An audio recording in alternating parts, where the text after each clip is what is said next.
If you've tried to make content, but it feels like really hard, like you can't figure out what you want to talk about, and then when you do figure out what you want to talk about, you hit the big red button and you go on camera and the words come out like blah, blah, blah, blah. So it's just like not working well for you.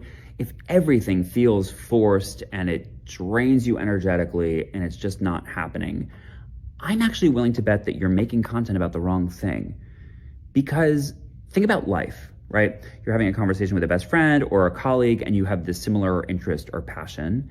And it's this passion that you could talk about for hours without stopping because you either know so much about it or you just love it so much that you get deeply, deeply immersed in the details, facts, your sheer excitement for the thing.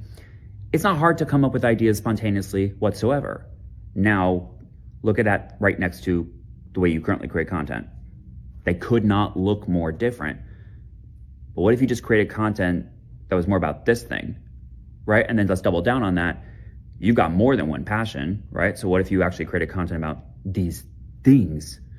So this is where it's important not to niche down, right? Because all of these things won't fit in the very, very small box that most of social media would have you put yourself in. But also, if they would have you put yourself in that box on social, then they're basically saying we'd have you put yourself in this box in the real world because we're saying to you that this is the way to grow. This is the way to be seen and recognized. And frankly, I think that social media is a reflection of the real world.